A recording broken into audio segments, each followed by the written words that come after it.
Bon, bonjour tout le monde. Merci beaucoup pour cette invitation tellement généreuse de vous adresser ce matin.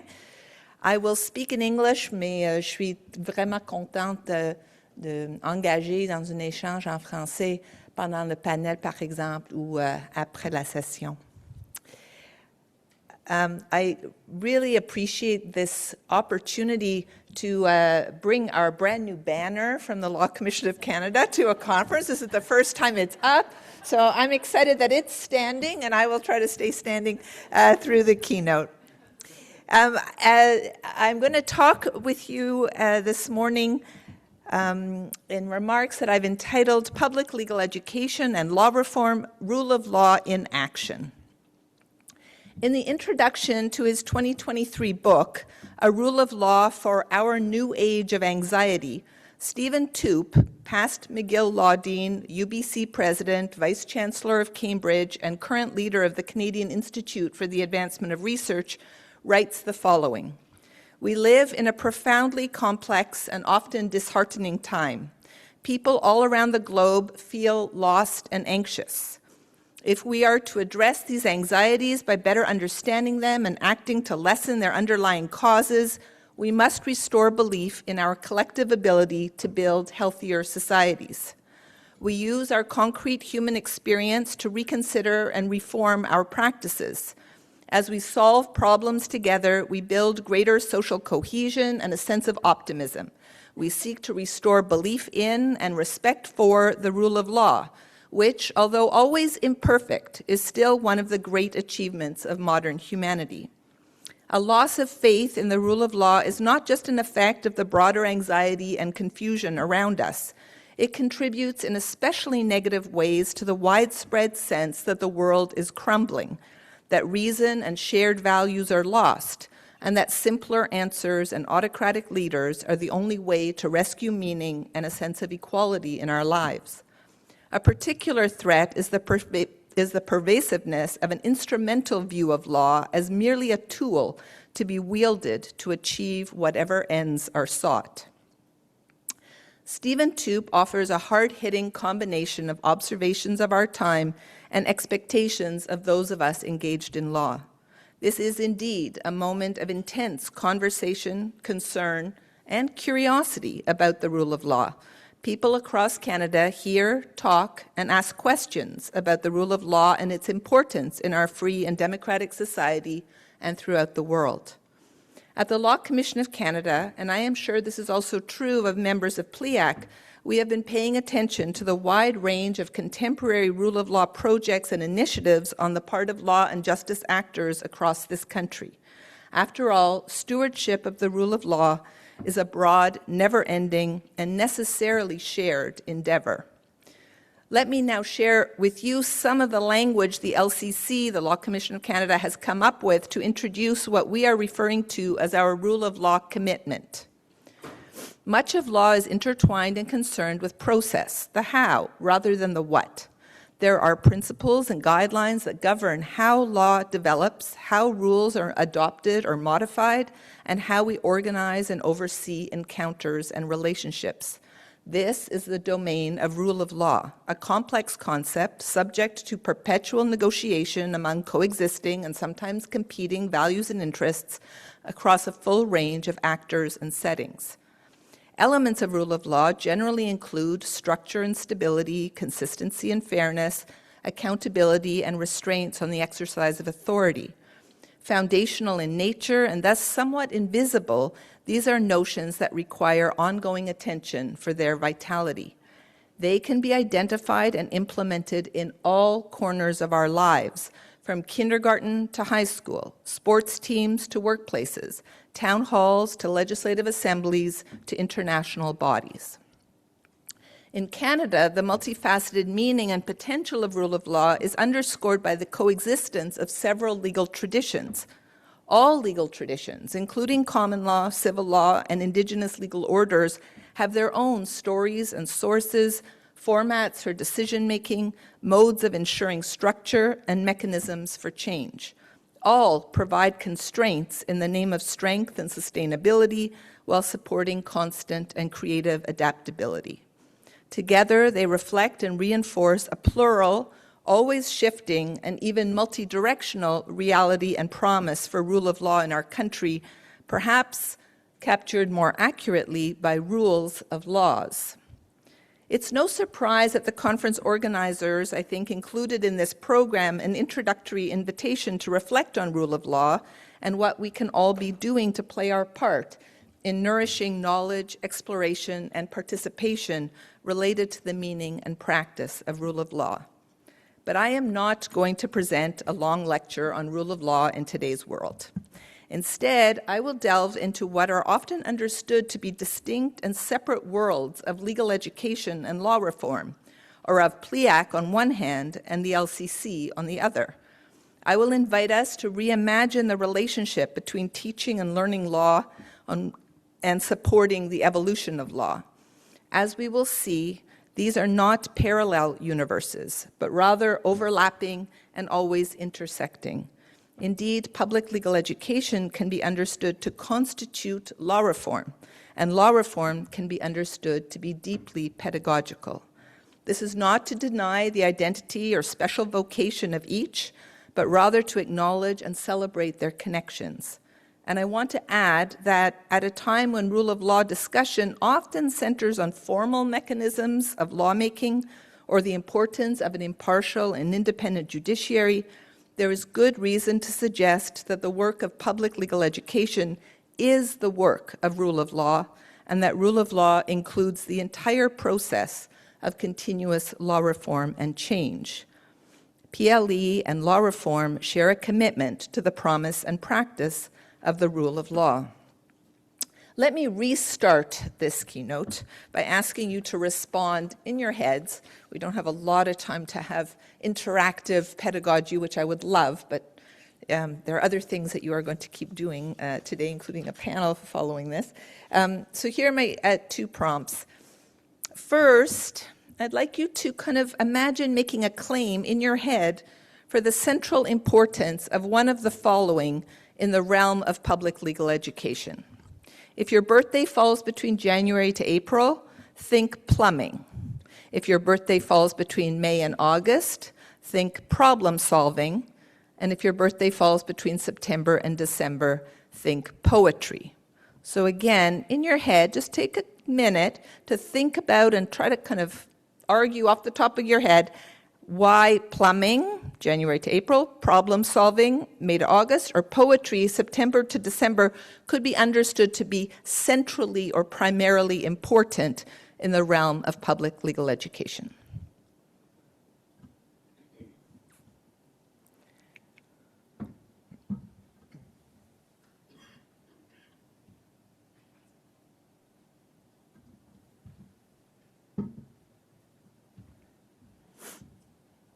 Okay, my guess is you're all very quick thinkers, or else you're thinking, I have no idea, but that's okay, you don't have to share. You don't have to share at the moment. Now, second, I want a second prompt.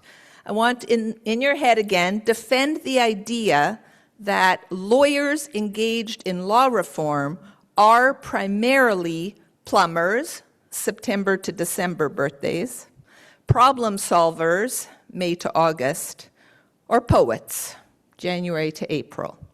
So again, the argument or idea that lawyers engaged in law reform are primarily plumbers, September, December, problem solvers, May to August, poets, January to April. If I've done this right, and if you haven't moved your birthday in between, you should all have grappled with 2 of these P words. So take a minute to think about that.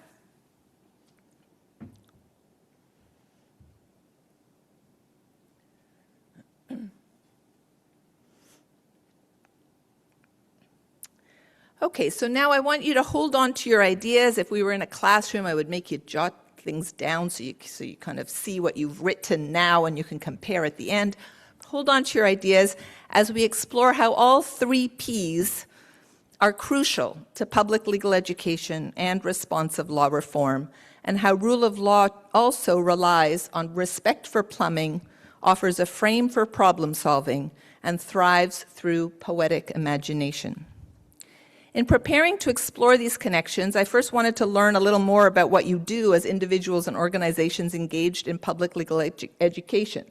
So I asked Amelia Souffrin, one of our fellows at the Law Commission of Canada, for some help. Our fellows are brilliant young lawyers who have recently graduated from law school and who spend a year immersing themselves in all aspects of the Commission.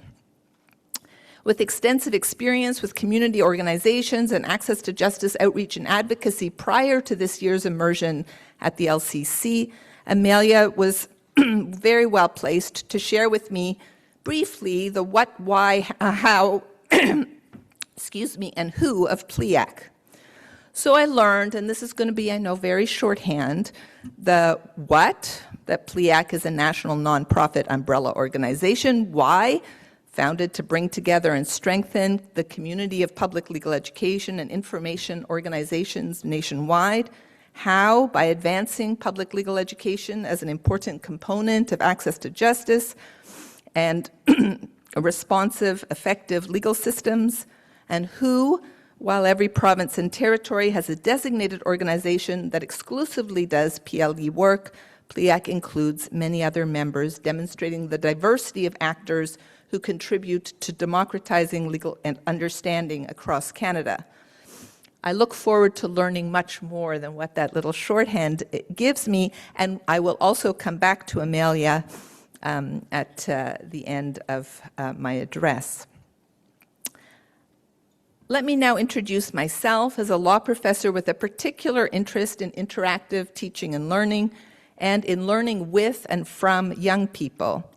As president of the Law Commission of Canada for over 2.5 years now, I have been working on recreating and revitalizing a federal agency not in existence between 2006 and 2023. Early on at the LCC, I learned to expect the following observation, delivered with a bit of attitude: you're an academic. Usually this came from people who explicitly located themselves in law reform, policy development, or legislative drafting. I decided to turn the observation into a confident starting point. What potential strengths lay in the label? 10 years ago, in an essay entitled Law 8 Days a Week, I commented on a career in law teaching as follows: the diary of a law professor can feel full of under-inspired teaching, partial learning, best in the circumstances decision-making, adequate reason providing, less than perfect attempts to show respect for another's dignity, messy combinations of self-doubt, and stepping up. With this in mind, perhaps it is no coincidence that I came to the job of president as a law professor, as did all my predecessors at the LCC. The vocation of law reform can be understood to share much with that of legal education, perhaps even more in its public version than in its formal university mode. Like teaching and learning, law reform benefits from a variety of approaches, techniques, sites, and spaces. It may be identified not solely as the work of explicitly labeled agencies or commissions or institutes, but rather as a shared endeavor across many actors and domains. A life of teaching, writing, creating and connecting, listening and reaching out turns out to be precisely suited to taking on the task of conceptualizing, leading, and building an agency committed to engaging the people of Canada in the ongoing and dynamic evolution of law. Almost 2 decades ago, Australian legal academic Michael Coper observed, law reform and legal education have traditionally been separate worlds, rarely in danger of collision or even constructive combination. This may explain the accusation, you're an academic. Coper advocated for joining these two worlds and for how active law reform and social justice are an explicit vocation of legal education. Here in Canada, the re-emergence of the Law Commission after a 17-year hibernation offers an opportunity to suggest that legal education and law reform are intertwined and always have been.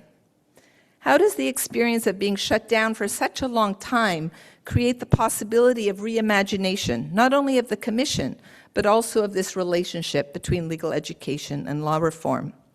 Let me share an excerpt from one of my monthly President's Letters that I publish on our website, hoping to reach 40 million Canadians, tracing the reconstruction of the Law Commission. In August 2024, I wrote, I recently came across a surprising sign on the side of a small fisheries and heritage museum in Cape Breton, closed for innovations. The building was clearly closed. Nothing appeared to be going on behind the shut doors. It would have been more usual, of course, to read closed for renovations. Perhaps the word innovations was an error. Perhaps it was intentional, evidencing a sense of humor. Either way, the sign prompted the question of whether a period of closure, whether partial or complete, can function as an opportunity for innovation. Schools, after all, are meant to be closed for part of each year, giving students and teachers time to shift gears and prepare to return re-energized. Maybe a slowdown, closure, or interruption can be, as for school-age kids, crucial to creating the curiosity and enthusiasm required for true innovation in thinking and practice. Closing for innovation, it turns out, offers a rare opportunity to take a step back and reconsider what a law reform agency can and should do and how it justifies its existence. That existential thinking should resonate, I think, with anyone familiar with public legal education and literacy. My guess is we all impose existential questioning on ourselves all the time. The identities and capacities associated with public legal education on one hand, and with the work of supporting the evolution of law on the other, are also shared. To explore the synergies among law reform, rule of law, and legal education, I now consider my 3 Ps that I threw at you earlier: plumbing, problem solving, and poetry. Plumbing invites us to pay constant attention to the foundations and framework of legal education, rule of law, and law reform. Problem solving invites us to develop capacities by mapping connections between challenges and responses. Poetry invites us to make space and create structures for inspiration and innovation. All seem fundamental to legal education and reform, broadly understood. They help us see why we need not struggle uniting our universes, since they were never really separate in the first place. And they help us join forces in stewarding and supporting rule of law in today's shaky and anxiety-filled world. So first, plumbing. By plumbing, I refer to the foundational pillars and structures of law, where law happens, how it works and changes, and what knowing, identifying, and engaging with law can mean. Plumbing invites us to think intentionally about what we mean by law, whether in legal education, in law reform, or in rule of law. In a 2025 President's Letter focused on rule of law, I noted it is easy to fall into the trap of thinking that law primarily exists as something out there in the form of orders, some prescribing certain desirable behaviors and others banning activities deemed problematic or dangerous, and then to react to their substance. Along these lines, let me invite you to listen to Pierre Noreau, a sociologist of law at Université de Montréal, from his book Le droit, une forme de lien social. En traduction, law is often narrowly defined as the body of laws, regulations, decrees, and rulings that hold authority. However, a sociological perspective offers a much broader idea of the law. Concepts such as legal consciousness, legal culture, legal order, legal pluralism have revealed that what we understand as law in legal theory is really just one aspect, or perhaps even just a moment, of broader normativity. Roderick MacDonald, the first president of the Law Commission of Canada from 1997 to 2000, was committed to Noreau's ideas of legal pluralism and the interaction of normative systems. For MacDonald, law is not only, or even primarily, state-derived rules, but a much messier collection of normative systems in intersecting spaces. In MacDonald's words, legal pluralist law reform is the exercise of engaging citizens in dialogue through which they gain richer insight into their normative lives and learn how to manage their everyday interactions with each other. This should all sound very familiar, I think, and perhaps obvious for members of PLEAC, dedicated to public legal education and literacy. As what I think of as the principal plumber of the Law Commission of Canada, Rod MacDonald embraced an ambition to teach, learn, reform, and practice law across a spectrum of sites in all kinds of ways, everything, everywhere, all at once. The plumbing of today's LCC continues that ambition.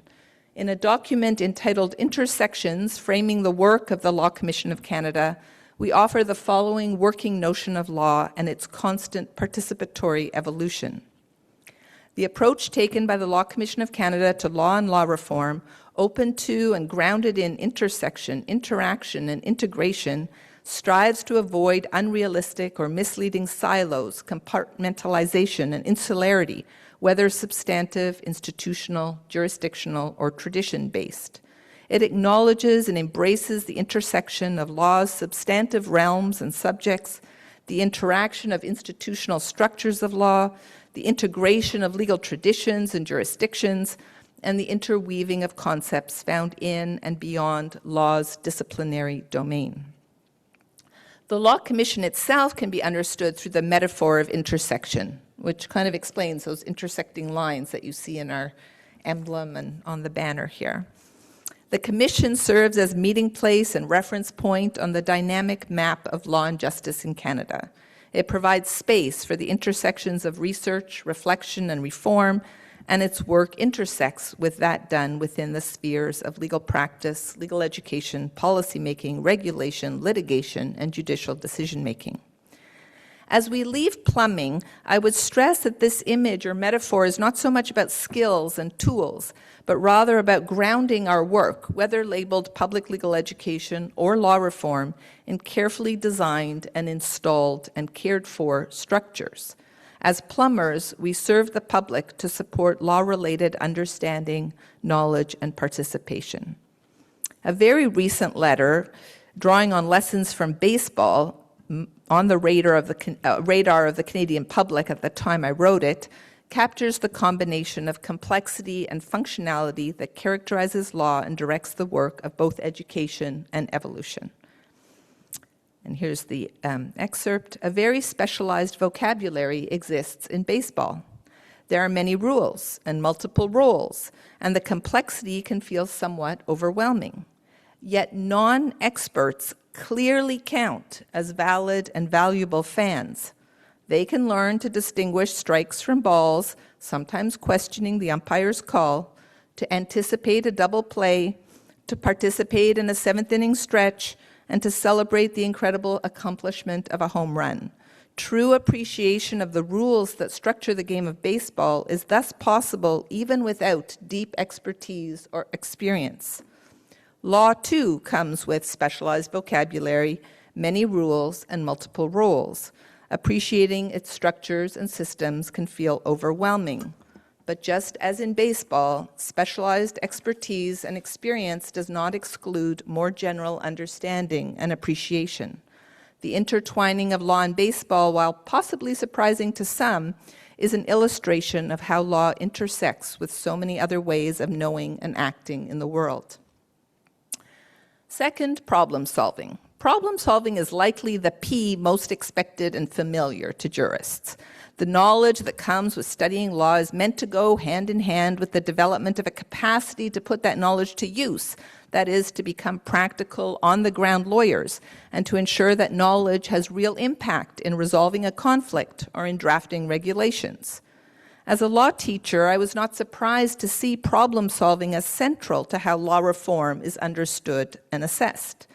The language of reform appears to assume the need for repair, a call to fix, the power to direct change, and have a concrete impact on a particular area of law and on people. The articulation of recommendations, typically to government, is linked to demands and activities of the work of jurists associated with law reform.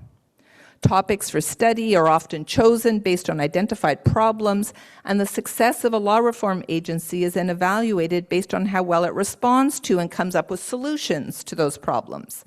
Indeed, the value of a law reform agency is sometimes assessed based on whether those solutions are indeed implemented by people in power. All of this sits somewhat awkwardly, I would suggest, with the dynamic picture of law that our plumbing discussion relied upon, a picture that calls for a different idea of problem solving. We can think instead, then, of problem solving as a directive to pay attention to context and to think about how the landscape of Canadian society keeps shifting and changing over time. Meaningful identification and address of problems demands articulating the elements relevant to reform at this moment, in the second quarter of the 21st century. The Law Commission's reflection paper from 2024, entitled Recall to Reimagine, identifies those elements as follows: an appreciation for and emphasis on learning from Indigenous communities, narratives, and legal traditions, significant and constant displacement of peoples around the world, destructive distrust of facts and of institutions that rely on fact-finding, acute need for complex understanding combined with sharp polarization and avoidance of difficult conversations, and substantial engagement and desire for empowerment on the part of youth, particularly in the face of uncertainty and risk. Let's take a moment with the first element, learning from Indigenous communities. This may lead to some fresh ways to trace problem solving at the interface of legal education and law reform. I will share with you a quick illustration of the impact of a law reform agency by taking us into a classroom. In the fall of 2001, my first-year law students at McGill began their study of law by learning about the experiences and claims of survivors of Canada's Indian residential schools. I invited them to reflect on the range of human needs that may result from wrongfully caused injury by reading excerpts of the Law Commission of Canada's first report, entitled Restoring Dignity, Responding to Child Abuse in Canadian Institutions, published in 2000. For most of the students, and this has very much changed over the years, this was the first time they had heard anything about residential schools. But the lessons of that report continue to be relevant, even as general knowledge of Indigenous histories in Canada deepens. Every September since, from 2001 to 2022, I welcomed students to law school in the same way. The first thing they read is a Law Commission of Canada report. I then divide the class into 5 groups, each assigned a distinct form of response in Canadian law and society. And I ask them to think about how their assigned form, the 5 forms are community-based initiatives, truth and reconciliation, formal institutional apology, criminal justice, and civil liability. They haven't yet studied any of them, but they have some vague ideas about what they mean. And I ask each group to think about how that particular kind of response responds to the needs of survivors as explored in the LCC report. Over the years, the Canadian landscape has changed, so we have added material, such as a parliamentary apology, such as the Canadian Truth and Reconciliation Commission's calls to action. I also ask students to listen to excerpts from people reflecting on their own experiences in the residential schools. The classroom exercise is a surprising way, perhaps, to think about problem solving and the impact of a Law Commission report. The project of reconciliation between Canada's Indigenous and non-Indigenous peoples highlights the need for a more textured understanding of the elements crucial to learning about law. Students are invited to realize that they will often act not just as problem solvers, but rather as participants, as builders, as team members, as dreamers, as burden carriers. In the first year of the Law Commission, in the winter of 2024, we took this exercise to a high school classroom, familiar territory for many of you, perhaps. The project underscored the potential for law reform that is pedagogical in nature. At the same time, the report serves to bring rule of law alive in an educational setting. We used that setting to learn from young people about law and rule of law in their lives. More generally, the LCC from the start has approached the evolution of law as a shared practice.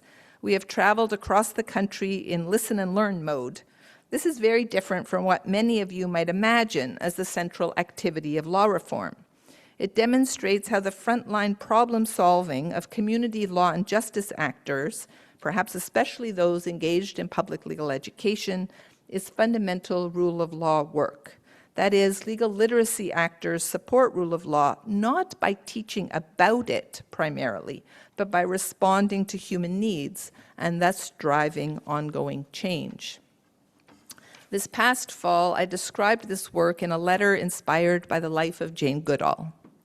Frontline narratives and actions serve as a reminder that it would be a mistake to develop or present the Law Commission of Canada as an isolated, removed, or somehow sacrosanct site of knowledge creation or policy directing. Instead, it can act as caretaker, steward, translator, connector, and if truly successful, long-term and intergenerational spark for valuable questions and conversation. At the Law Commission of Canada, we marked the world's loss of Jane Goodall by reflecting on how one individual can serve as source of inspiration well beyond the domain in which that person dedicates their energies and entire lives. We noted Jane Goodall's insistence that young people are key to enriched understanding and curious exploration. And we underlined some of the quotes included in the stories remembering and celebrating Jane Goodall's path and impact. Hope isn't just wishful thinking. And it's no good just talking, we've got to flipping well do it. Every encounter becomes part of the work of law reform. The impact of the Commission exists in the bringing together of people and learning from them what pathways forward might look like. It turns out that sharing forms a crucial part of what Jane Goodall would refer to as flipping well doing it.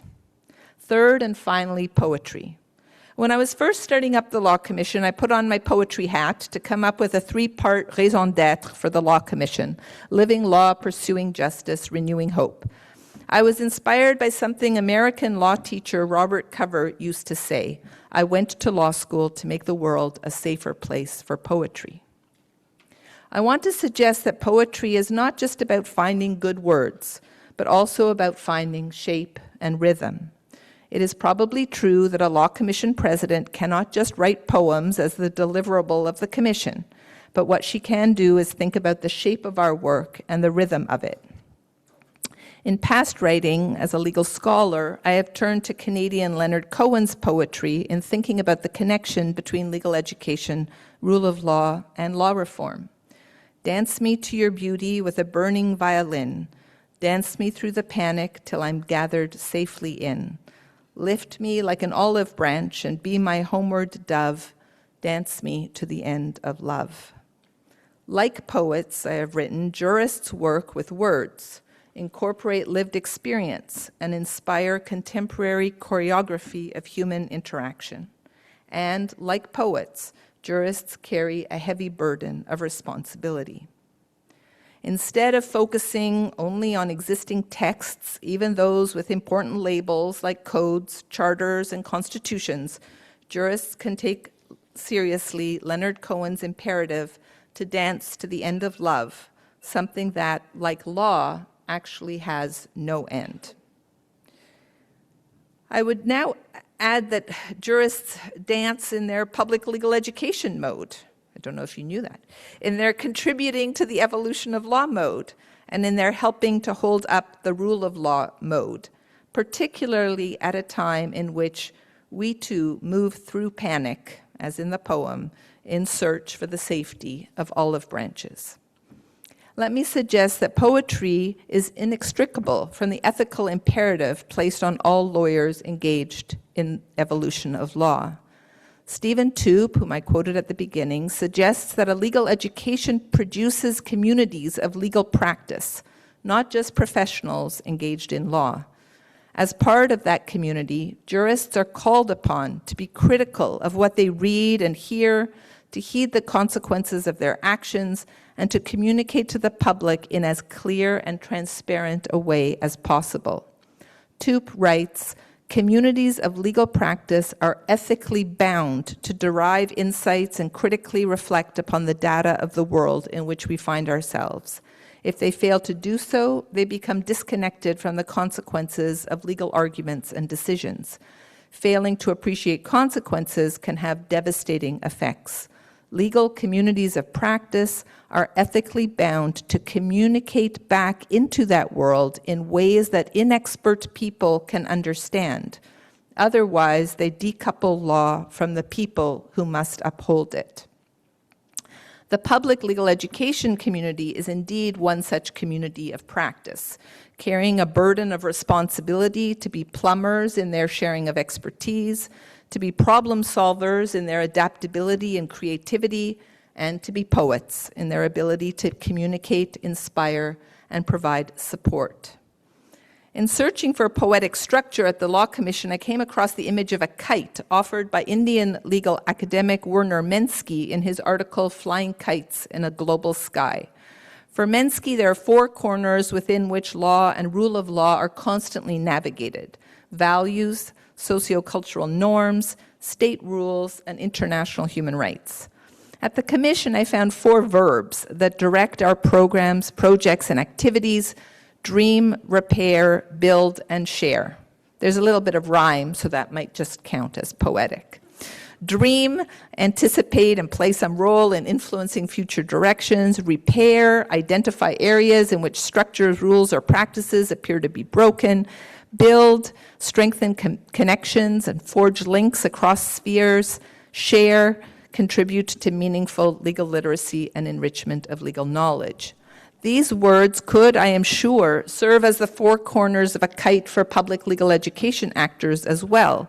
Indeed, you are connected to the value and promise of rule of law in our free and democratic society in the following ways: robust commitment to rule of law guides dreams, provides scaffolding for repair, offers foundations for building, and facilitates collaboration and meaningful sharing. Let me turn to a final President's Letter excerpt that uses an image, this time of a notebook, particularly well suited to poetry perhaps, to explain and even define rule of law. You may be familiar with Italian Moleskine notebooks. You may not know that when they were initially created, Moleskine adopted, in quotes, creativity within constraints as a guiding vision.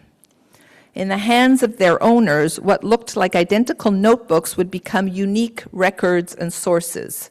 The constraints of material, dimensions, and color would inspire the unbounded creativity of writers, inventors, and artists. What Moleskine is unlikely to have realized is that creativity within constraints also serves as a description of law and law reform.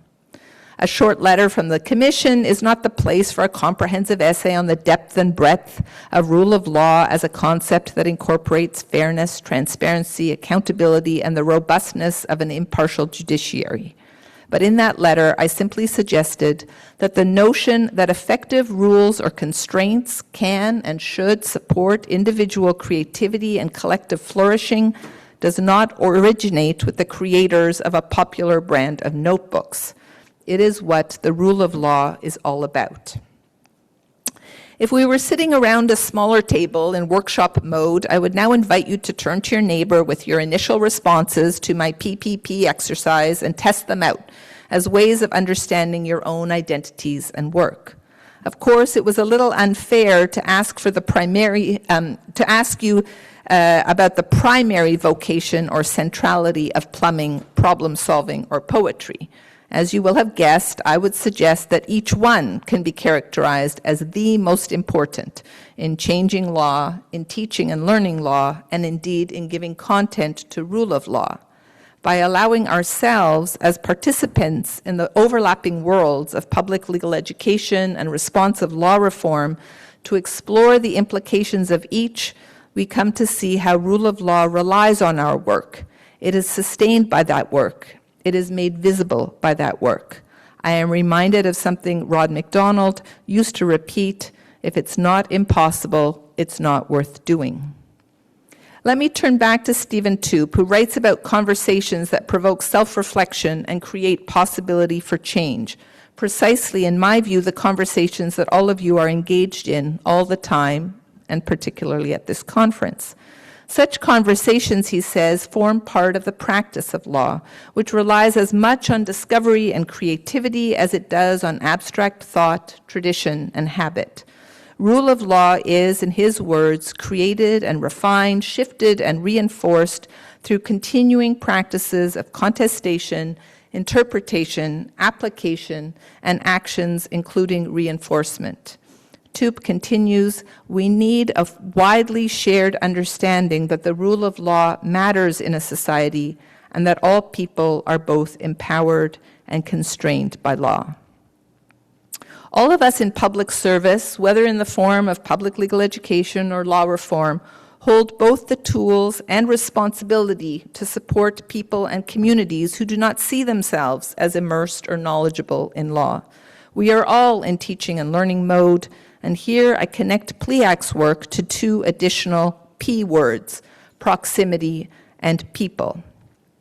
People, probably truly the most important word, starting with P, are at the core of the mission of organizations doing work on the ground to promote access to justice, whether that be legal clinics or public legal education organizations.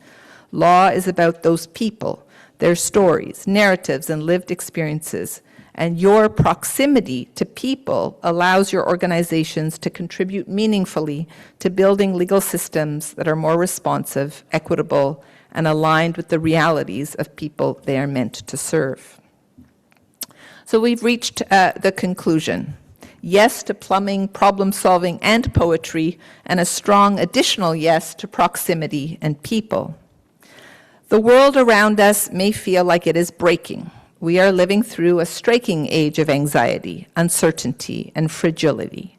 Let me offer an inspiring image for the work of repairing the world and reinforcing the promise of rule of law. And this quote comes from an article that I actually use in teaching tort law to my students. It's an article about compensation for injury, but you will see why it's relevant here. Shattered ceramics usually show cracks, even when the shards are glued back together. So discarding them is tempting. But a Japanese practice called kintsugi counsels a different response. Reassemble the shards using adhesive infused with gold dust. The results are stunning, with the cracks glowing like lightning, giving ceramic ware new life. Kintsugi turns a lamentable event, someone having dropped some pottery, into an opportunity for artwork, a blessing in disguise. Let us all fill the cracks with gold dust, rejoice in the opportunity to do our work, and find blessings in disguise. I finish by sharing a very short reflection from Amelia Souffrin, Law Commission of Canada Fellow. I told you I'd return to her. A reflection that I think you will find is an example of gold dust and blessing. Amelia says, one of the most important lessons I learned about the rule of law I learned from my grandmother. She was born in 1933 in a coastal city in rural Haiti. She lived through the first decades of the Duvalier dictatorships before immigrating to Canada in the late 70s. She experienced prolonged periods of violence, political repression, authoritarianism, where laws were applied selectively or ignored, and where people were powerless against the abuses of power. After having raised all her 6 children, she went back, living on and off between Haiti and Canada until the political instability no longer allowed her to go home. My grandmother never studied law. She never learned how to read or to write, yet her lived experiences taught her very stark lessons about the rule of law. Amelia writes, in what she would refer to as stable societies, the rule of law is often taken for granted. It is invisible to those who live under it. It quietly ensures fairness, order, and accountability. Only by living through its absence was she really able to grasp its value and importance. Merci encore pour cet honneur et j'ai bien hâte à l'échange qui va suivre ici pendant le panel. Thank you very much.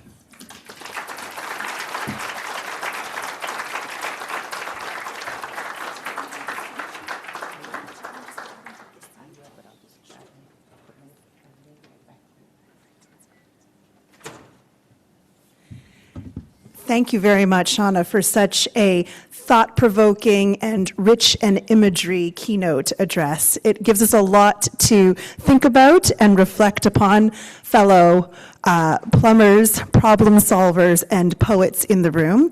At this time, I'd like to invite David Wiseman to join us at the front. We're going to engage in a panel that continues this conversation and reflects a little bit about this work in public legal education from a few different perspectives, whether we're thinking about this in classrooms or we're thinking about it in community contexts. So David, if you don't mind joining me. David, of course, is an associate professor in the Faculty of Law, Common Law section at the University of Ottawa. Most of us know him in this room for his research work, often done in conjunction with our friend Julie Matthews and doing community justice help work here in Canada. We're delighted to have you here today. Thank you so much for moderating this next panel. Thanks, David.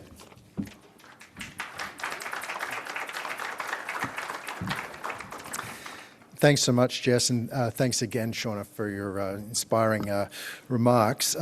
We'll try to be as poetic as we can as the session continues. Can I invite the panellists to come up to take a seat?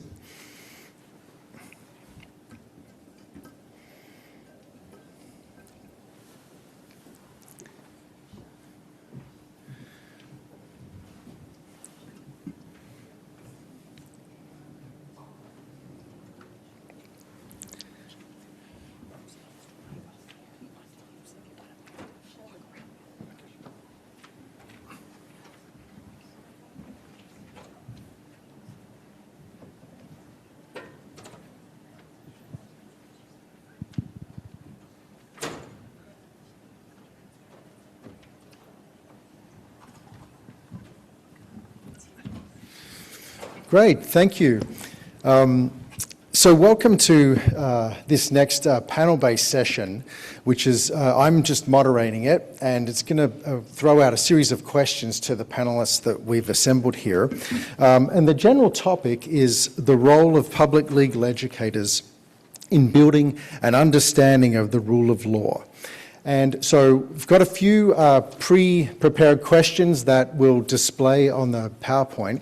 And then after we've gotten some responses to them from the panelists, then we'll open it up for your contributions or comments or questions. So let me first just briefly introduce who we have on stage. There's more information about each of them in the pretty cool online program and agenda. So I'm not going to go into their biographic details. You've already heard immediately on my left here from Shauna, who's the president of the Law Commission of Canada. Sitting next to her is Sabrina, who's the CEO of the Samara Centre for Democracy. Welcome, Sabrina. Sitting next to her then is Shalini, who's the Executive Director of the South Asian Legal Clinic of Ontario. Sure, yeah. Let's do that. And finally, at the end, is Nat, who's the Director of Education at the Canadian Civil Liberties Association. So, thanks all for joining. As I say, the panelists are going to discuss the role and responsibilities of public legal educators in helping ensure that the rule of law in our country remains robust.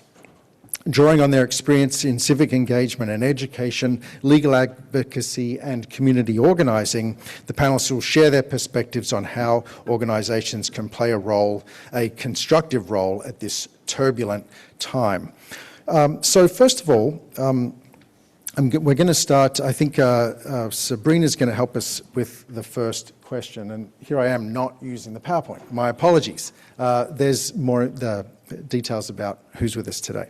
So the first question. The rule of law is a term used by lawyers and academics, but not often by people on the street. Can you give us a plain language, down-to-earth definition that can help set the stage for our conversation? Yes, I will do my best. So the rule of law is foundational to how we relate to one another in a democratic society. So it's about having a shared understanding that individual rights will be protected, that power will be held to account, and that no one is above the law. And this is all part of understanding that this is how we can have an environment that is stable, predictable, and peaceful.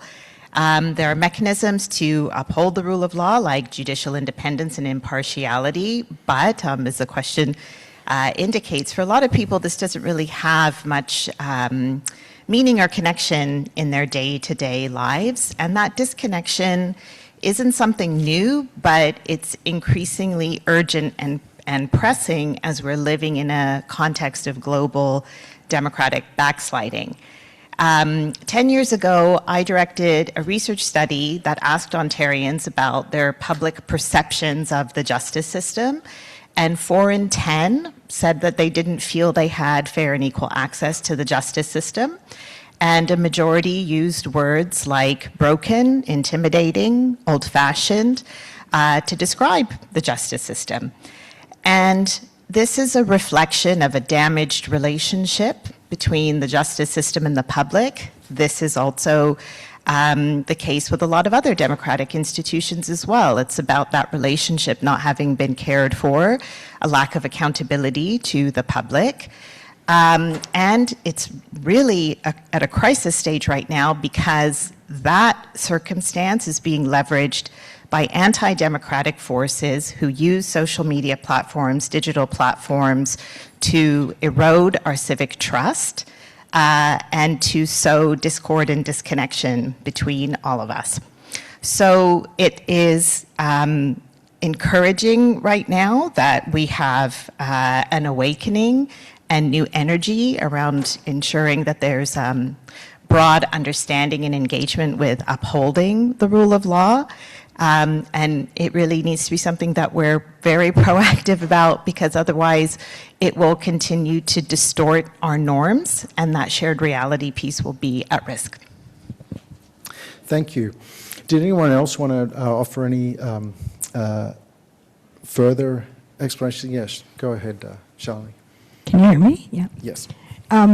So I am also something called a bencher at the Law Society of Ontario, which is an elected position to regulate lawyers, which is super fun. And we've been having this discussion of late around the erosion of the rule of law. But in my day life for the past 25 years, I've been working in Ontario's legal clinic system, and I work a lot with racialized, low-income people without immigration status, and in solidarity with First Nations, Métis, and Inuit communities. And what I do want to say is, certainly the conversation around the rule of law has come to light, in particular because what's happening globally is the erosion. But the truth is, the rule of law has actually not been present for many communities in Canada historically. So while it's new, it's not new in the work that I've done, in the work of other communities. So I'm delighted that we're talking about it, but it's not a new issue, this failure of the rule of law in Canada, and I want people to be alert and alive to that. I said it at a Law Society meeting, and people were like, oh, and I was just like, So I kind of just wanted to add that perspective too, that I'm so happy we're talking about it, but for many of us who've worked in those types of communities around the margins of income and race and gender identity, this has been foundationally the way Canada has been structured, the erosion of the rule of law for some of those populations.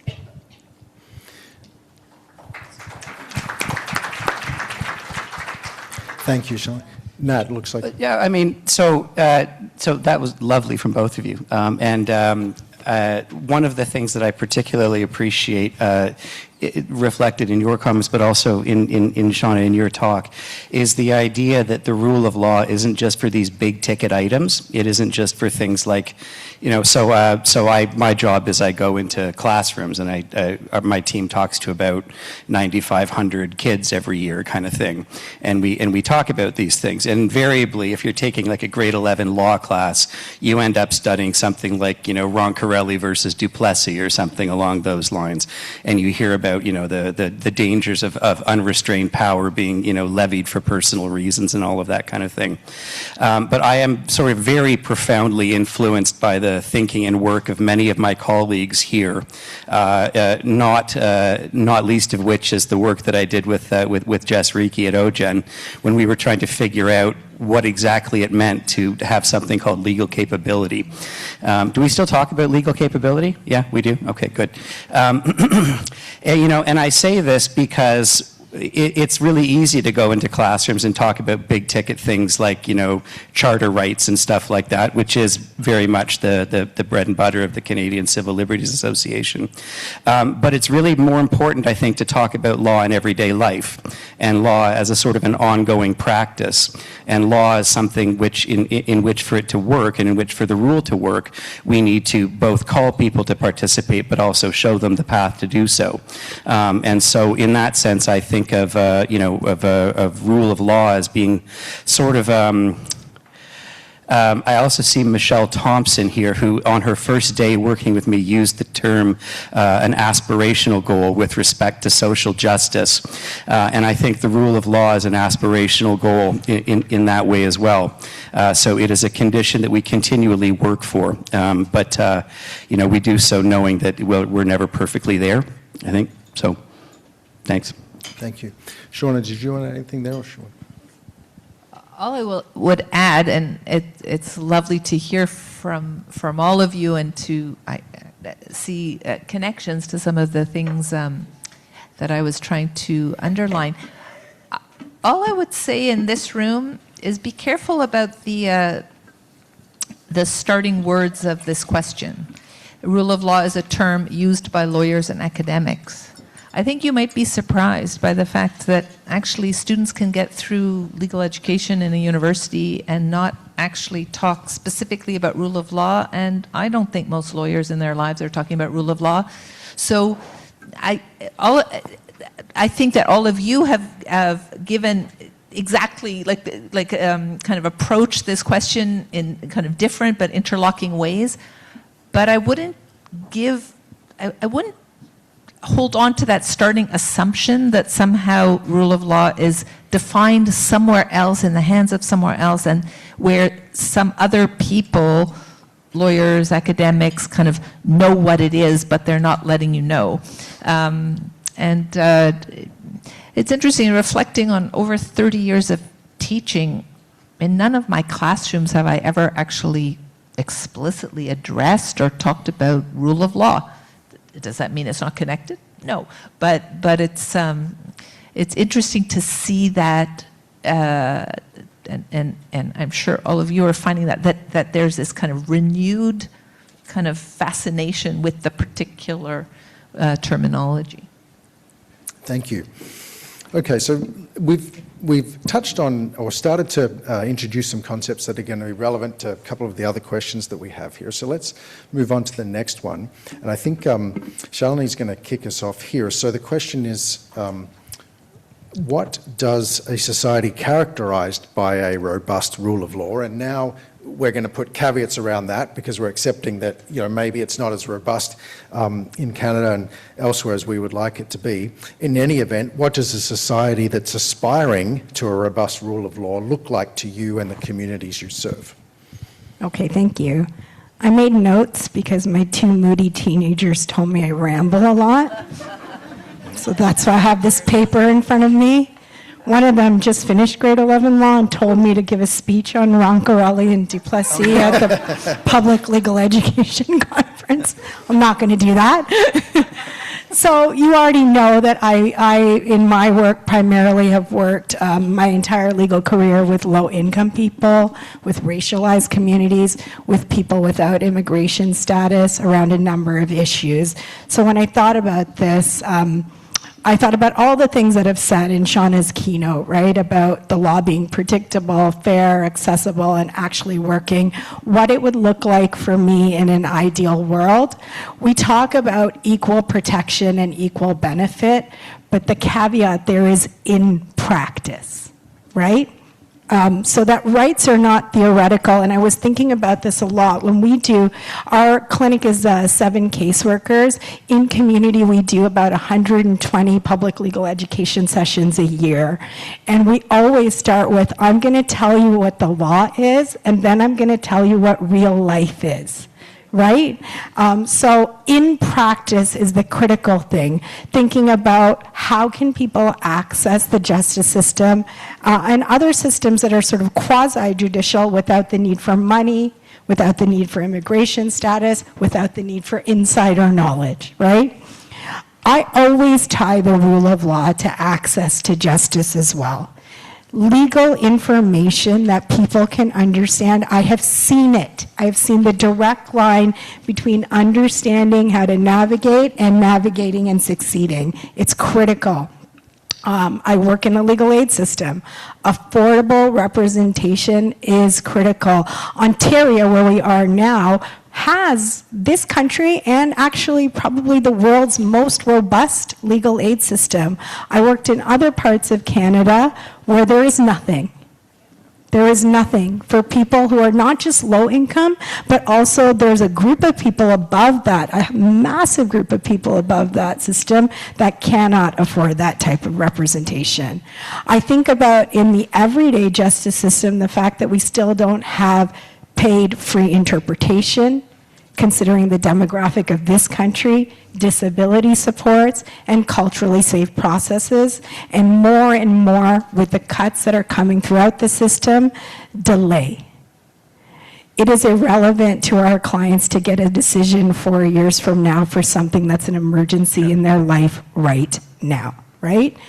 The accountability piece is really critical, that you have decision makers who are actually accountable to independent bodies, and the constraints on discretion. And we'll talk a little bit more about this, I think, coming up, but more and more of our decision making in the justice system is becoming discretionary, which makes it very difficult, if not impossible, for people to challenge.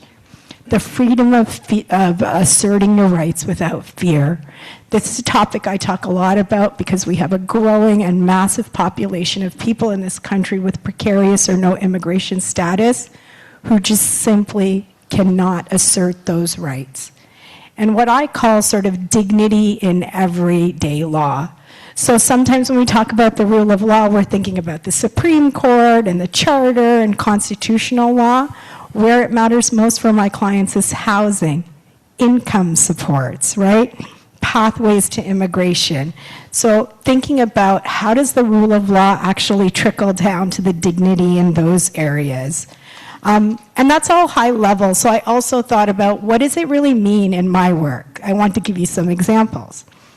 You know, common in the calls we get. If a landlord locks you out of your unit, do you have a quick remedy? Right now, no, right? And when my opening comment was, you know, the rule of law is not necessarily there for the people who might need it the most, right? If you're denied benefits, did you even get clear reasons? Do you know why? Do you know how to appeal, right?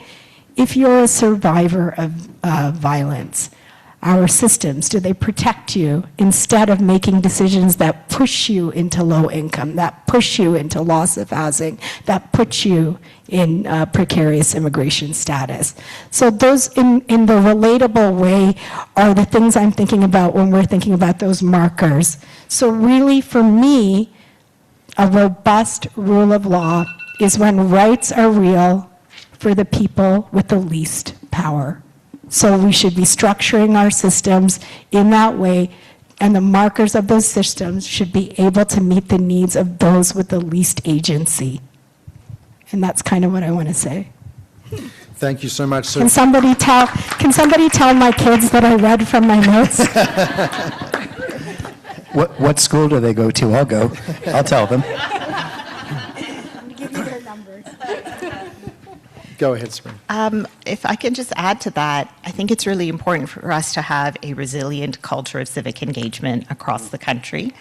And I think one of the kind of sticky aspects of the term rule of law is that it is something that is adored. There are love letters written about it in very elite spaces in our country.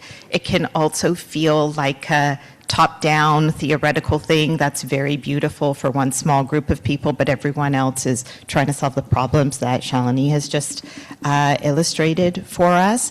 If there could be a higher level of value and credit given to the civic acts that happen across communities at the local level, and if that had a stronger connection to upholding the rule of law, if it was less top-down, rule of law is amazing, I promise it's equal for all of you, and at a local level people are saying, no it's not, but we do have civic power and this is how we're using it, and these are important ways for us to understand democratic engagement in Canada, that could repair that relationship piece between institutions and the public. It could also help to strengthen and make the rule of law something tangible and meaningful that can evolve to be applicable in this broader and more equal sense. But there isn't really a dedicated effort to having a resilient and robust culture of civic engagement in Canada. It's not part of our national identity. It's not a part of how we understand belonging. And so this sense of disillusionment and disconnection is connected to that. And so is the undermining of key principles of how we exist in a democracy. Thanks. So rights being real, access to justice, civic engagement, and a robust sense of democracy. Thanks. Nat, you want to? Well, okay. And so if I can pick up on where Sabrina has left it, then then I think we look at questions about where the rubber meets the road on some of these things and some of the things we do in terms of policy. Shauna, there's about 1 million things that you said that I'd like to pick up on, but one of them is that sort of education is in itself kind of a revolutionary act, right? Even the fact of, going and teaching people these things has a political dimension to it for sure in terms of people's capacity to engage in things like that. But then, so how many people from Ontario here right now? Just as a show. Okay, lots. So in Ontario, we have, for those who don't know, we have one required civics course on the books. It is a half course. You take it in grade 10, and it is a half credit, and then you take careers afterwards. That is something that is required.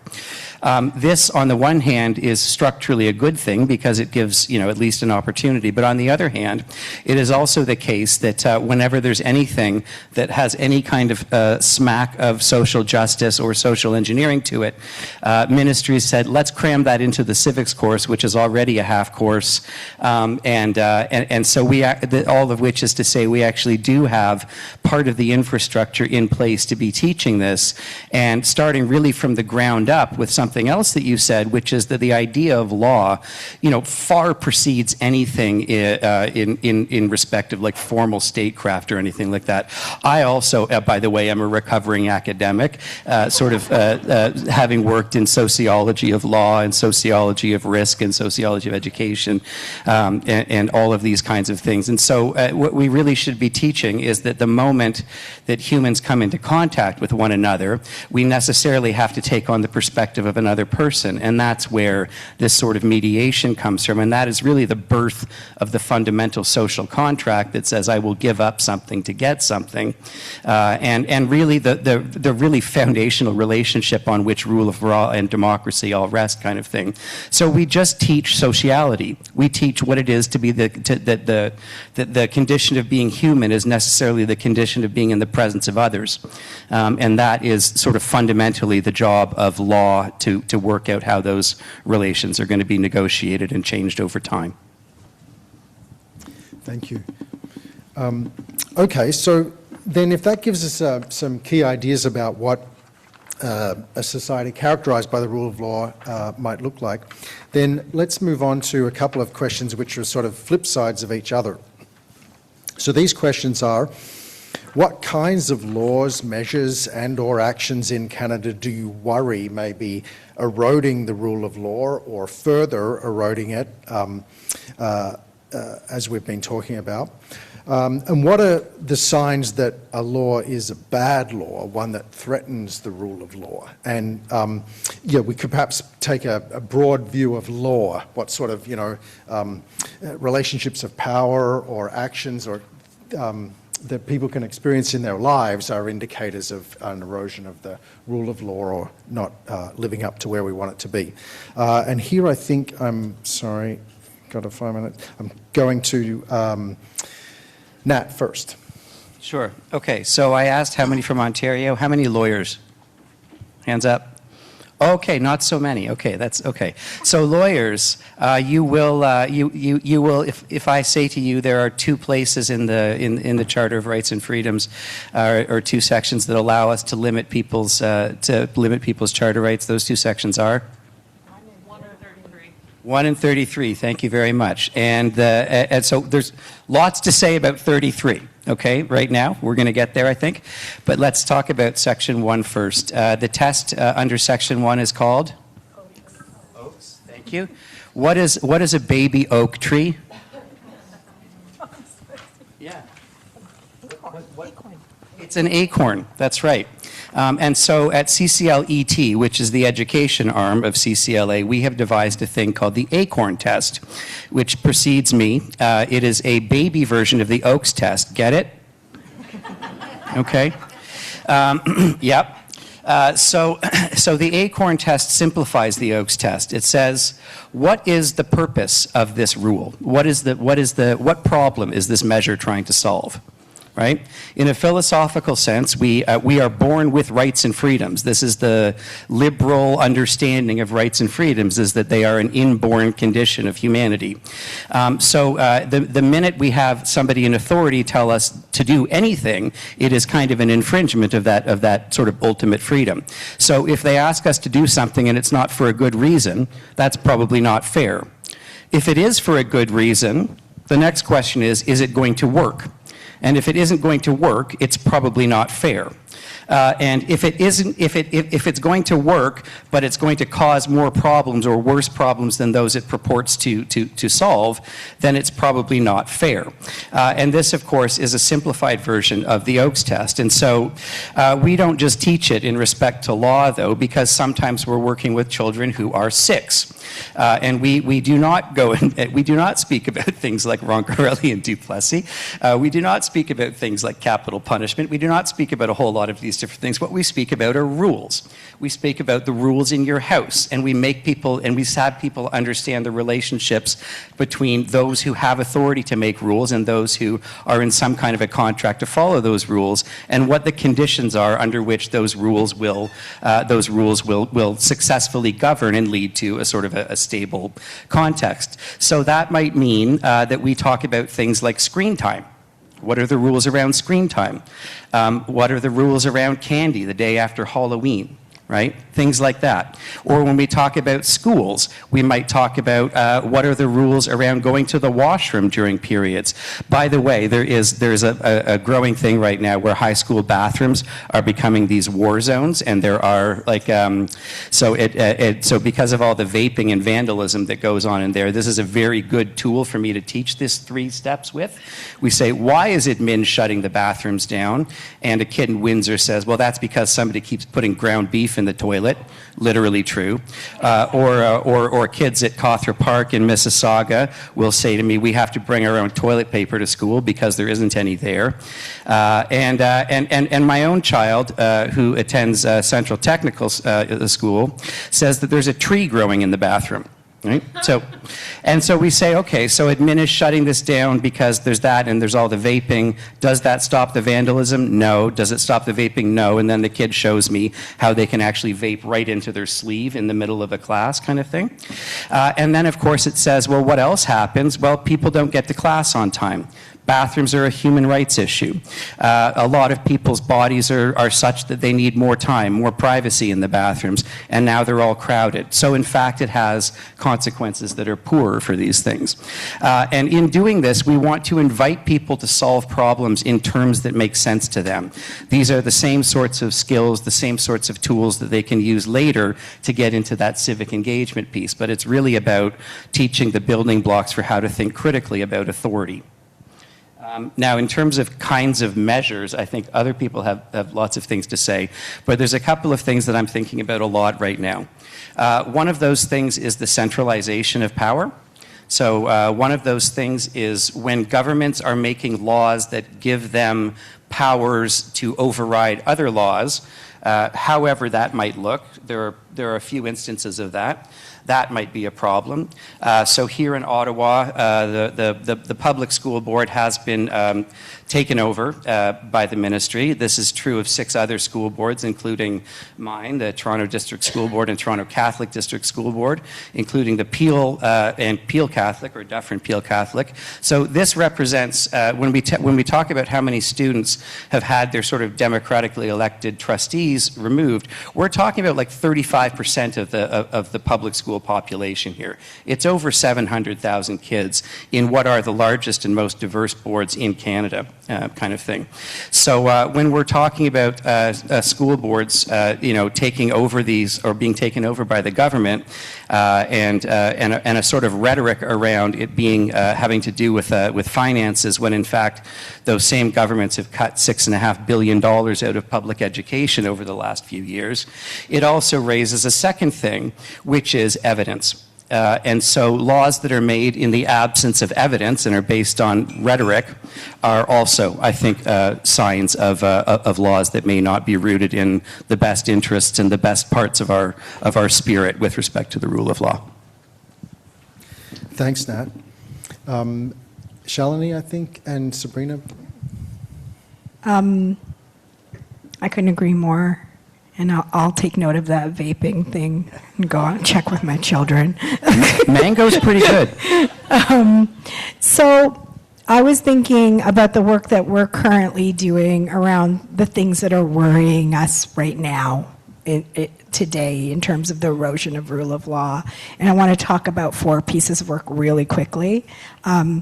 There are a number of people across this country who are going to be at the Supreme Court soon on the review of what we call colloquially Bill 21, which is the laïcité law in Quebec, which is limiting the ability to wear religious symbols. I'll be frank, I am in every room that I believe this was targeted at Muslim women in particular. I've done a lot of work in Quebec on previous sort of iterations of restrictions on the hijab, and I think this is the next iteration. I think where I'll leave off from what Nat said is this overwhelming use by governments of Section 33 and the notwithstanding clause to essentially say, we don't care about the rule of law, we don't care about these rights, we're doing this notwithstanding. I mean, to be frank, I do a lot of notwithstanding in my household, but not outside of that household, right? And so that's going to be a really interesting conversation right around what the Supreme Court's going to come down and tell us around that whole thing. And the theme of everything I'm talking about is what makes these potential things bad laws. They target groups, not problems. Right? That's the essential piece here. And you can see that through the thread of the erosion of the rule of law, that very much so we're being dictated by public perception, not evidence, right? I'm stealing that line. Yes! Take it. And the other thing is, right now, alert and alive for all of us, is bail reforms. The reforms around bail, right? And the conversation around essentially shifting the onus to someone who's accused of something to prove that they should be released from detention. To be frank, 20 years ago, if I was sitting in a criminal law, okay, a little longer than 20 years ago for my law school, but in my criminal law class, we would never have thought about a justified national conversation on allowing people, forcing people to remain in detention. We know who that will impact the most. Again, targeting 2 groups, if you look at the data: Indigenous communities, Black communities, right? And the immigration reforms taking place. So we have come to a sort of public view of refugees in this country and asylum seekers as not being something that we want to support anymore. And and immigration legislation that is making its way through, which will really limit the ability of people to make those types of claims despite our own international law obligations. In addition to that, our safe third country rule, which is now being challenged again in federal court. And thinking about the reality of signing an agreement with the United States in this climate saying you are safe as an asylum seeker in the United States, so you cannot come here, right? And so while we're having this conversation at this sort of high level, you can pick, and I've only picked 4. I'm sure we could sit up here and give you a list of a lot more, but you can pick the ways in which both the federal, provincial, and municipal jurisdictions are whittling away at the rule of law in these different ways that will actually trickle down, right, to the lives of the people that so many of us work with. And that, for me, is the scariest thing. So that targeting groups, not problems, makes it a bad law. The overarching use of discretion. So for the lawyers in the room, you know that in courts, challenging discretion is extremely difficult.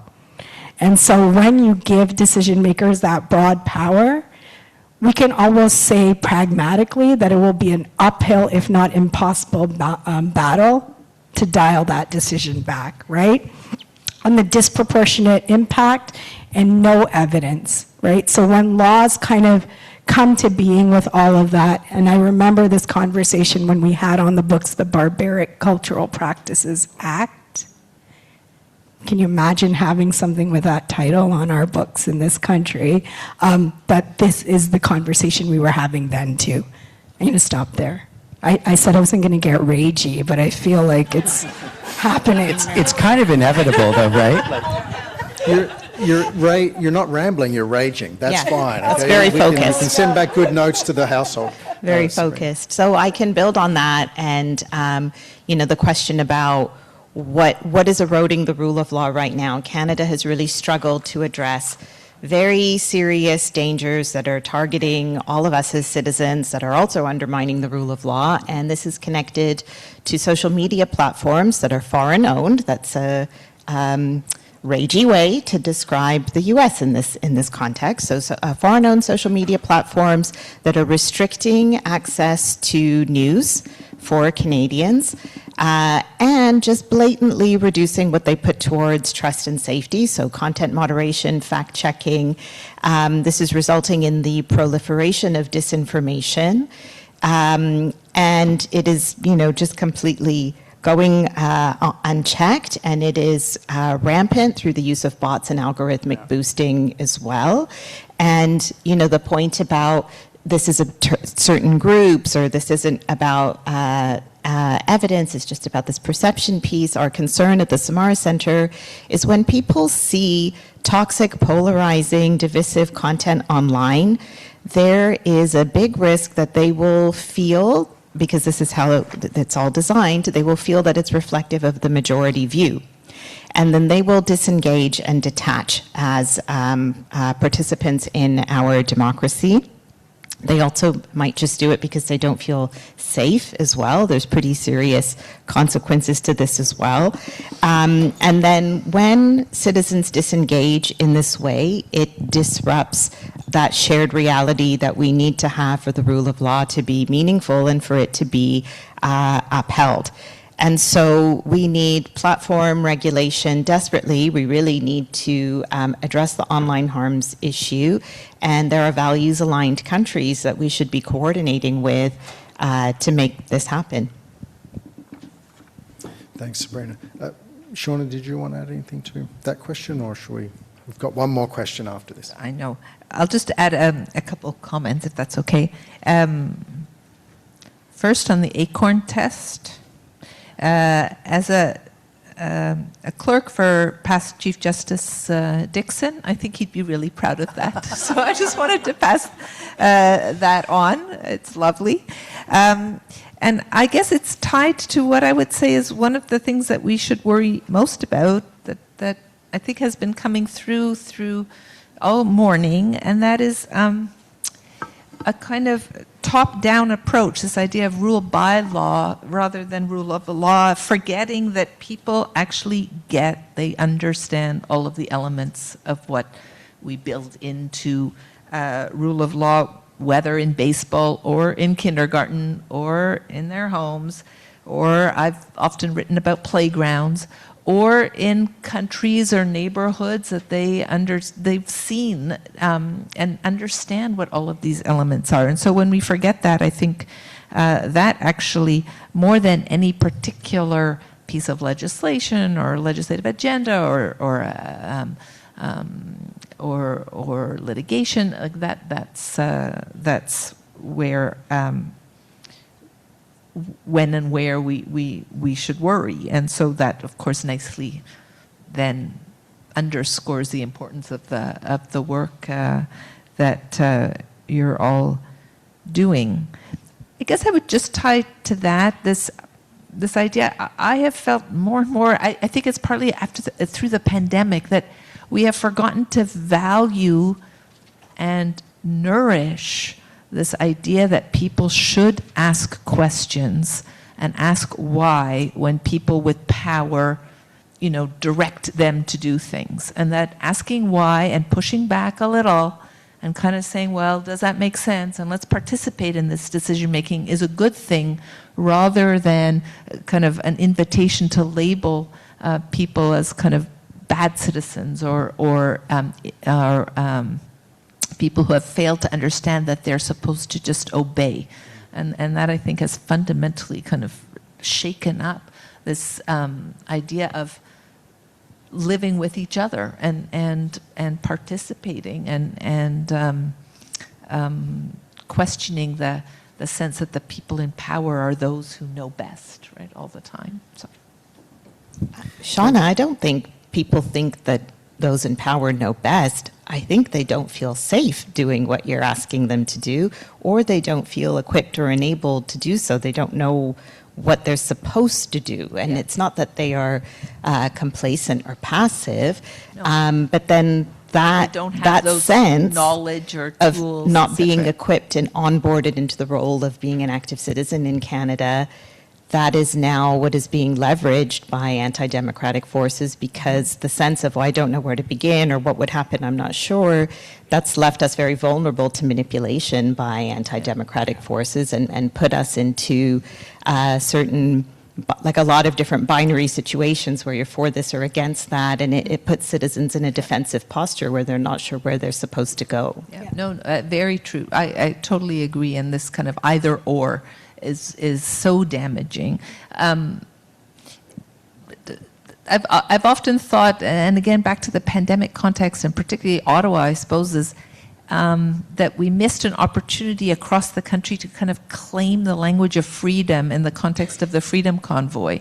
So kind of handed the claim for freedom to people who were acting and resisting in ways that went beyond what's an appropriate way to participate and question, but didn't claim back the fact that, well, we all want freedom. Like freedom is not meaningful if all it is saying, well, I'm not gonna, listen or engage or do what you say. So. I think, too, one thing that we should consider emerging in the backdrop of civic engagement on the rule of law is what I call rapid-fire law creation, right? So we're living in a state right now that I've never seen before where those of us who were engaged would have opportunity to actually engage committees with decision makers and give comment on and critical and critique on, the creation of law or the change of law. And those opportunities are actually gone. We will now see at almost every level something is posted, and then you have 10 days, 15 days, 30 days to respond, and the level of gatekeeping of who gets to respond is quite significant. So I think like when I talk to the communities we work with, we have done 20 years of trying to increase civic engagement. Now it's increased and they try to engage and they're not allowed to. right?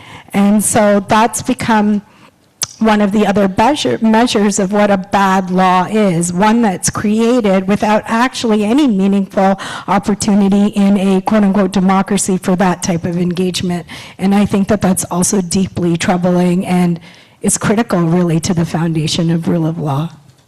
And hitting the everyday matters like, the Bill 60 tenancy in Ontario, and that's, yeah. So. Nat, you want? Yeah, so I'm just, if I can get really, really nerdy, just for a minute, like we're going to get dirty nerdy here. Shauna,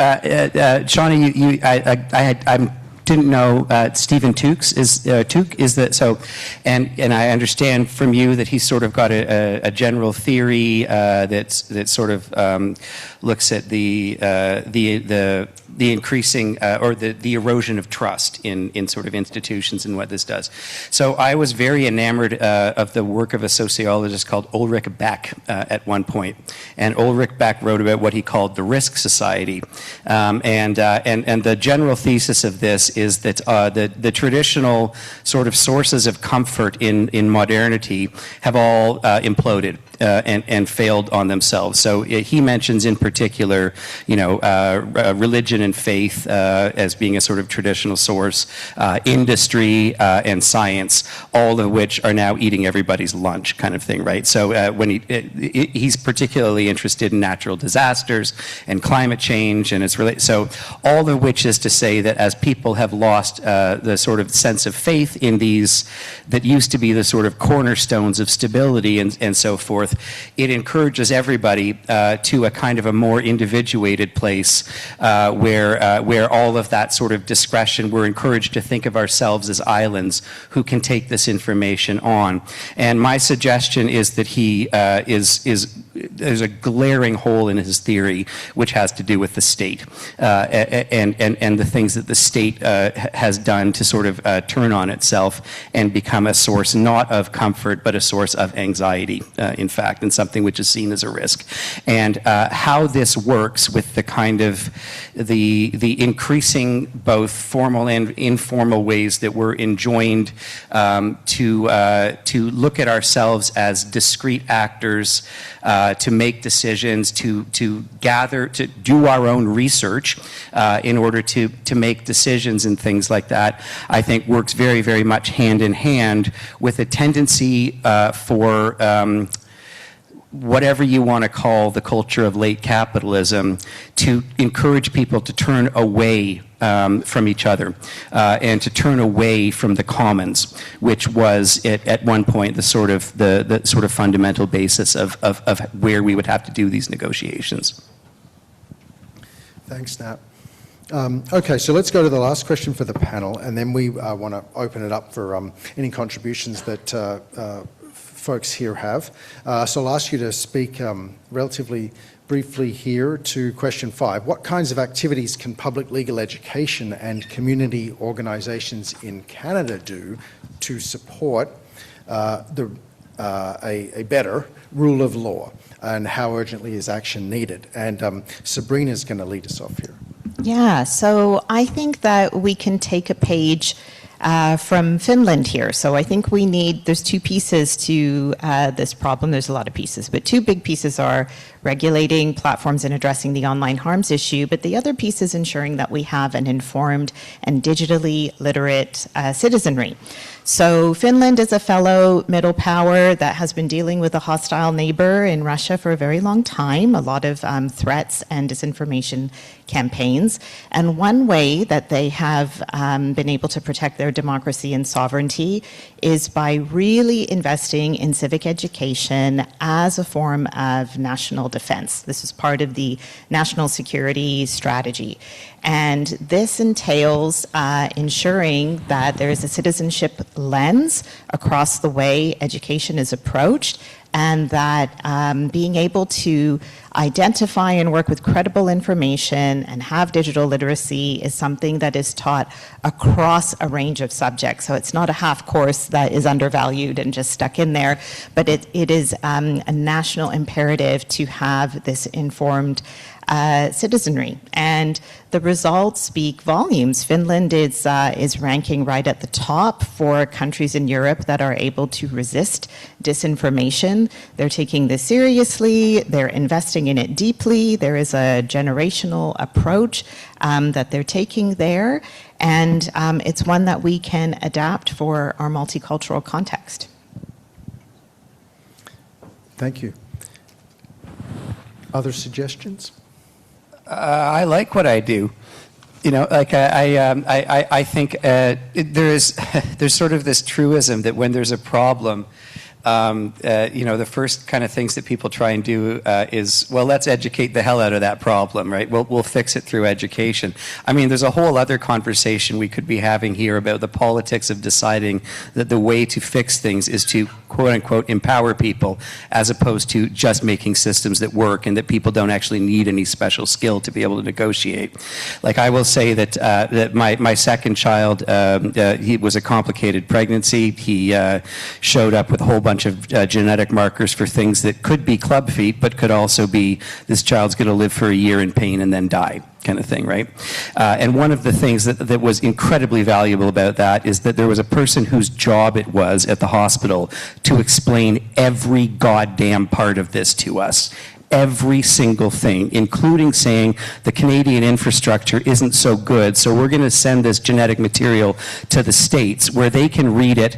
You imagine if we could read the title of every book in the reference library, they can read every word on every page in this genetic array, kind of thing. So there is sort of a way of doing this, and part of what I'm hoping to do is build on something that a friend of mine in grad school did. He wrote a paper called Nurturing a Pedagogy of Rage, which I think is a very interesting idea.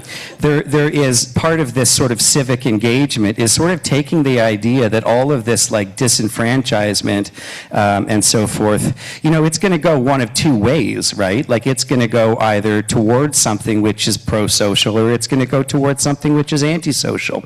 And by sort of showing people the kinds of tools that they can use to engage and use that rage or use that frustration in ways that are productive, I think is probably a good thing, you know, to be doing. And so, you know, we say education is sort of the key to doing this. We say that knowing that there's a but that sits in there, because if it's not education, it's going to be legislation later. It's going to be incarceration later. It's going to be all of these different things. And this is probably the best way. I mean, we know that money spent on you know, preventive education is infinitely better spent than on dealing with the problems that the failure to do so causes. So I think, you know, the thing, what can public legal education and community organizations do? The thing is, you're already doing it with so little, you know. So I think one of the big lessons that I have is the importance of working together, the importance of marshaling resources so that as few of us are doing redundant things as possible, and that we're aware of what others' good work is, and we're promoting that, and we're sort of understanding ourselves to be a network. And how urgently is this action needed? Algorithmically more and more so on a daily basis, kind of thing. So, you know, we've done a very good job of not being specific about the country to the south of us, and you know, all of those kinds of things, I think. But there's plenty of examples of things escalating here in Canada too. We just, you know, good for us for avoiding the lowest hanging of the fruit, maybe. Sure, Shalini, and then we'll open Yeah. up. So I think when I was thinking about this question in particular, there's a couple of things I want to say. I think it's critical when we do public legal education that we do it honestly. So that means exactly what I said previously. We have these frameworks, these laws, these justice systems, but we tell the truth about how that's going to play out for the people we're educating. But you can do it in a way that's hopeful, right? And that's what we try to do in all of our education, is that we're still in a place where with the right tools, with the right understanding of structures and systems, you can navigate people to success, right? You actually can. I've seen it happen many, many, many thousands of times. And so we need to be hopeful about that, especially now because everything feels negative, right?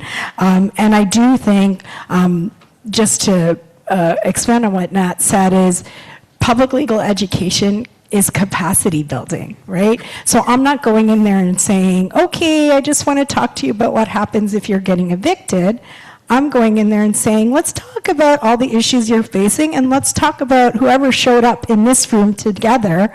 What are some of the collective things that you can do? Let's talk about with workers how they can support their own people. So really building that capacity. And then I think finally from a systems level, I think we have to talk about what Shauna said, the link between public legal education and law reform, and really threading the needle with all of our funders to drop the barriers around telling us that we can only stay in this lane. Right? We've got to be able to merge those two things together. We're not going to stay in this lane. I don't think any of us do stay in that lane regardless, sorry funders, of what our funders say to us, right? But the truth is we need to push forward on that barrier-free type of funding, and there are funders who are doing that now, right? To make sure that we thread the needle on those two pieces. They go hand in hand. Right? And so we're not out there just educating you a little bit on this. We're educating you to try and inspire. You can use the word empower as much as people can be empowered, right? But to try to get people to start thinking about why they need to engage civically, right? Thanks. And I mean, maybe drawing a little thread just to join up where Sabrina started us with that answer, and Nat as well. You know, it's important to remember that the rule of law problems are happening here. They're not just happening south of the border and everywhere else, of course. But then also we can look elsewhere for solutions and things, Finland, and then elsewhere in our own country for what people are doing in all your different practices to try to address these things. So I think, and who's in the room, in fact, when we're engaging with our community. So maybe on that note, then we can open it up a little bit and see if anyone has any thoughts about what they've heard, comments, questions, critiques, anything that you want to share about maybe how these issues are playing out for you now or have played out in terms of public legal education and rule of law. Sure, and I think we should have, there's a mic. I had a spare one up here. I think it's back there. Oh, there we go. There's one coming. Spare another one to share with each other. I can project. No. Well, we appreciate You have a teacher voice. Thank you very much. I sincerely apologize for my lateness. I did not mean to interrupt such a meaningful and poignant story when I walked in. You're good. I work with high school kids. Somebody smashed my car window overnight where I was parked. Legal issues aside, I really am very keen to know, in terms of public engagement, whether I missed any conversation about the Ministry of Children, Community and Social Services in Ontario or other provincial counterparts that do engage with vulnerable people in the delivery of social assistance, and through the Mental Health Act in Ontario, and by the same token, with similar legislation in other provinces. Did I miss those discussions, or are they yet to be had? I guess We picked on a couple of ministries, but not those ones. And is the question about sort of how, if ministries with programs like those sort of things that are working with communities that would be facing challenges, with those programs, not to mention in their life experiences, how how that can be improved through engagement within the programs and within the communities that are being served? Is that where you're Within going? the programs and within the organizations that serve sort of, within the concurrent circles. People with addictions, people who are experiencing homelessness, domestic violence, people who are downtrodden because they have accessibility issues. Well, maybe I should just invite you to offer an observation then on that. I don't think there's enough time in this moment. Okay, all right. Okay. Thank you. Any other comments or observations? Or yes, sure, one here. I'll just say, I never had Professor Van Praagh as a professor, but I was in law school while you were a professor, and it brought me back. It brought me back today. I felt like I was in law school again. I remembered because we had special seminars where you spoke, and we had a chance to learn from different professors, so it's great to see you and hear from you. Maybe my question kind of jumps on the ministry question. I work at Community Legal Services of Ottawa, so I'm a lawyer at the legal clinic. So Shalini, I related to a lot of your comments. And I think something that's difficult, and I think the public legal education versus law reform, I think about that all the time because I operate in really problematic legal systems and tribunals. And first, it's hard to find space to advocate, or I'll tell my clients, sorry, I don't know why I'm nervous. I'll tell my clients, we'll do our best, but that's the definition of the law. And I believe that you're someone who's disabled or with a disability doesn't mean the tribunal will believe it, we'll give it our best shot. And trying to find the balance between working within a system that, why does someone have to be so desperate to get on ODSP, on disability benefits, because that's the only way they can afford rent and maybe some food? Because social assistance is not a good option, right? So how do we, and as a lawyer, we're officers of the court, so we also have to be mindful. I can't be showing up to a tribunal hearing saying, this system is not working, because that's against my ethical obligations, or arguably could be viewed that way if it was very forceful. How do we balance, arguing for law reform and potentially a basic income instead of those systems, a different reality, while having all existing in those systems where we are teaching the public about these are the systems, but there's potentially other systems we could build. How do we balance those two things and walk that line that can be difficult between public legal education and law reform? So that's my question. Yes, thank you. Shalini, do you want to? I mean, when you said that, I was I routinely say in my court submissions, this system sucks and it's not working, so we may have different approaches. Could I update my submissions then, maybe? And I'm saying that as a bencher. I think part of the obligation I feel towards public legal education is actually to say, okay, this is where we're at, but this is what we need. And this is what you need to demand, right? And I work with racialized communities and sometimes immigrant racialized communities who have sometimes this sense that they're just so thankful to be here that they shouldn't ask for things, right? And I've spent 25 years saying, no, you should demand, not ask for things. And so that's where I wholeheartedly agree with Shauna's comments around how do we tweak our legal education to be even overtly or subversively law reform, right? And there are so many examples of the ways people do that, right? Even in the ACORN teaching. And I think one of the ways to do it is when you think about public legal education, I don't only think about it in terms of educating the end user client, but I think about it in terms of what can we do in public legal education to get into spaces where decision makers are, right? So our judges, our tribunal members, they all need public legal education in so many ways, right? And so I think we have to think about, in those instances, how do we get into those spaces, right, to get that education and that understanding to people who think they're already educated and are not, right? And so I think you can do both.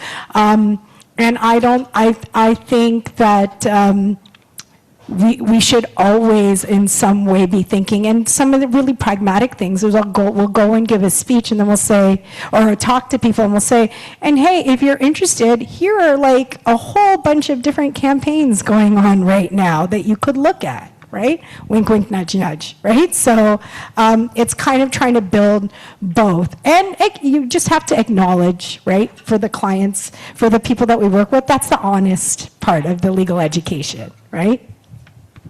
Thank you. Did anybody else want to comment on that, walking that line between, can you borrow Sabrina's mic for a second? I just feel like I should respond to a past student, but I think all I would say is in formal university programs of legal education, I actually think we should be doing much more kind of putting this on the shoulders of our students as they graduate, saying to them, as jurists, you will make a difference no matter what you do and whether you consciously think you're contributing to law reform. Everything you do, responding to a client, bringing an argument, being a bencher, like all of these pieces are feeding into. If you don't like the word reform, I don't like the word reform. I'm happy that Law Commission of Canada, that the word reform is not in the title, because it kind of signals very fixed picture of something that I think is really a more fluid and shared and much more kind of multi-textured, constant evolution of law. And the other thing I would say to law students is, and here I'm not original in this, others have said this, but you will all be teachers. Whether or not you carry that formal role or label, you will engage in teaching and, of course, learning, but teaching in particular through your careers in a very particular way with this very heavy responsibility. If I can add, the Samara Center is a nonpartisan organization, but we're pro-democracy. Just because we're nonpartisan doesn't mean we can't have a point of view. You have to be strategic about how you advance the things you would like to see, but there also has to be an understanding that democracy is dynamic and it has to evolve. The law is dynamic, it has to evolve. So if we just continue to reinforce that understanding, then I think it can take the potential punishment around telling the truth away. Was there a... Thank you so much. Hi. So this might be like a newbie question. I am a community activist and a budding academic, and I'm doing a lot of research in PLE and toolkits. And it looks like the research for like 20 years has been they need to be interpreted in more languages. Yet I keep going back to all English, maybe a few French, and maybe it's just in the area that I'm studying, but I believe that it's probably not. Who owns that? Who takes on that responsibility? Is it cultural centers? Is it the legal clinics? I'm assuming it should be combined. But it's bothersome reading 20 years of academic, reports about plain language, different languages, and they're not there. So I guess I'm pointing it to you for maybe some guidance or motivation of how that will change. But it seems like there's so many big problems that we can't fix. This one seems like we can fix it, and maybe in some of the AI workshops that we're having, that might be something. But it just seems like a major problem that hasn't been fixed. We've had a question from up here where we might be able to get some perspective on your question. What area of law in particular are you interested in, is it? I'm doing education law, very, very specific, Okay. but I'm interested in many areas of law.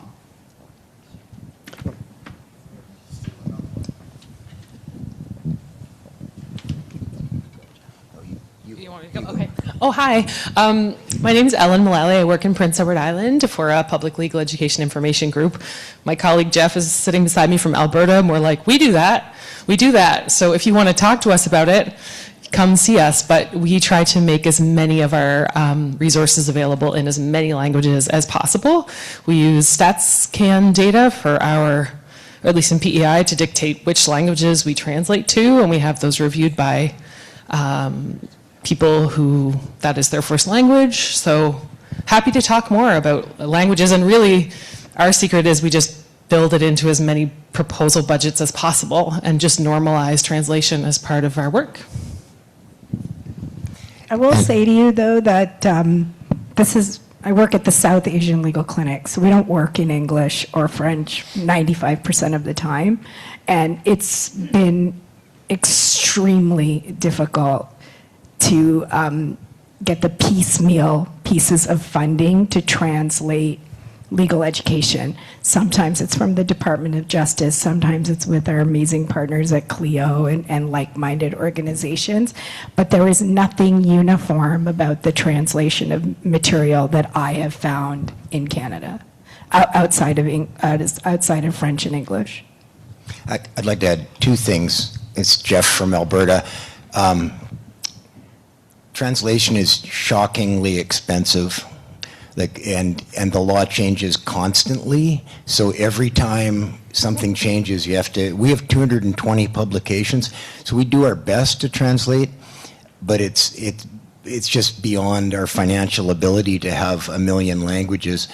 The other thing is technology is changing so incredibly fast, and AI translation, which everybody has always said sucks basically, doesn't suck so much anymore for some languages. It's getting better every day, so it's changing very, very quickly. I think we've hit time. And if there's one job a moderator has, it's to make sure the session ends on time. So I would ask you to join with me in thanking our panelists from the very end, Nat, Shalini, Sabrina and Shauna.